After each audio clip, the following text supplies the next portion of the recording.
ఇక పులివెందులల్లో జనరల్గా ఓడిపోయినోళ్ళు మైకుల ముందరకు వచ్చి రిగ్గింగ్ చేసిల్లని బాలెట్ బాక్స్లకు బొక్కలు పెట్టిల్లని చెప్పి వాళ్ళు దొంగసాటుగా గెలిచిళ్ళు, న్యాయంగా గెలవలేదు, అసలు ఇదంతా రాంగు షీటింగ్ అని చెప్పి కామన్గా ఓడినోళ్ళు అనే మాటనే.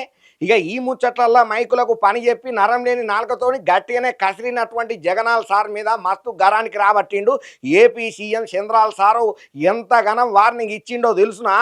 ఇక వైసీపీ పెద్ద లీడర్ ఎవరైతే ఉన్నారో మాజీ సీఎం జగనాల్ సార్ చేసిన మాటల మీద టీడీపీ పెద్ద సార్ అయినటువంటి ఏపీ ముఖ్యమంత్రి చంద్రాల్ సారు మస్తు సీరియస్ గా రియాక్ట్ అవ్వకుండా వచ్చిండు.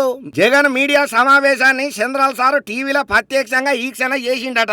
ఇక జగనాల్ సార్ మాట్లాడిందంతా చూసిన తర్వాత చంద్రాల్ సారు మీడియా ముందరకు వచ్చి మాట్లాడుకుంటా, జగన్ నీకు మళ్ళా ఇదే చెప్తున్నా, ముఖ్యంగా నా పాలనను శంబల్లోయతోని ఓల్చి మాట్లాడడాన్ని చంద్రబాబు సార్ మస్తు సీరియస్ అవ్వకుండా మస్తు గరానికే రాబట్టి గట్టి కామెంటే ఇవ్వ. ఇక ఈ క్రమంలో ఇంగింత సీరియస్ మాటలే మాట్లాడబట్టిండు. నేనంటే ఏమనుకుంటున్నావు? మీ నాయనకే నేను భయపడలే. మీ అరాచకాలు మీ ఆకృత్యాలు సాగుతాయని అనుకుంటే మాత్రం పొరపాటే.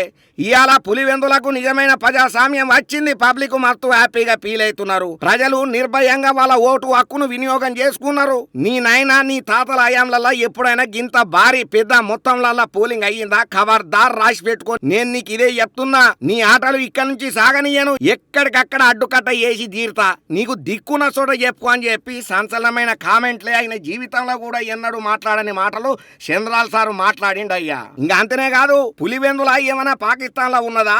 అరాచకాలు రాగనీకే ప్రజాస్వామ్యయుతంగా ఎన్నికల అధికారులు వ్యవహారం చేసినందుకే 11 మంది నామినేషన్లు చేసి చివరి వరకు పోటీలో ఉన్నారని చెప్పి చంద్రాల్ సారు గుర్తు చేసుకుంటా వచ్చిండయ్యా. ఇక రీసెంట్ గా చంద్రబాబు సారు మంగళగిరి పార్టీ ఆఫీసుల పర్యటన చేసిండు. ఇక అదే టైంలలో జగన్ మీడియా మీటింగ్ ను కూడా ప్రత్యక్షంగా ఈ క్షణ చేసిండు. ఇక జగన్ సారు మీటింగ్ తర్వాత చంద్రాల్ సారు పబ్లిక్ ఎంచుకొని ఇనతులను కూడా తీసుకున్నారు. వాటి పరిష్కారానికి సమస్యకు సొల్యూషన్ చూపెడతామని చెప్పి కూడా హామీ ఇచ్చిండయ్యా. వైఎస్ హయాం కంటే పులివెందులలో ప్రజాస్వామ్య బద్ధకంగా ఎన్నిక ఏనాడు కాలేదు. ఈసారి మాత్రమే పబ్లిక్ స్వేచ్ఛగా వాళ్ళ ఓటు హక్కును వినియోగం చేసుకున్నారు. కొంతమంది బ్యాలెట్ బాక్సులలో కూడా ఇదే మాటను చెప్పుకుంటా చిల్లు. నా జీవితంలో 30 సంవత్సరాల తర్వాత ఓటేసినన్న మాటలు కూడా ఫోటోలతో సహా సోషల్ మీడియాలో మత్తు మంది పోస్టులు పెడుతున్నారు. నేను మళ్ళా జగన్ ఒక్కటే చెప్తున్నా, గుర్తు పెట్టుకోవాలి. నీ అరాచకాలు అన్యాయాలు ఇంకా సాగవు. నీ గంజాయి బ్యాచ్ కు రౌడీకి మద్దతు తెలిపే నీకు పలికే నీకు ప్రజాస్వామ్యం గురించి మాట్లాడే హక్కెక్కడిది? శాంతి భద్రతలు పటిష్టంగా ఉన్నాయి కాబట్టి పబ్లిక్ ఓటు వేసి పులివెందులను కాపాడిల్లు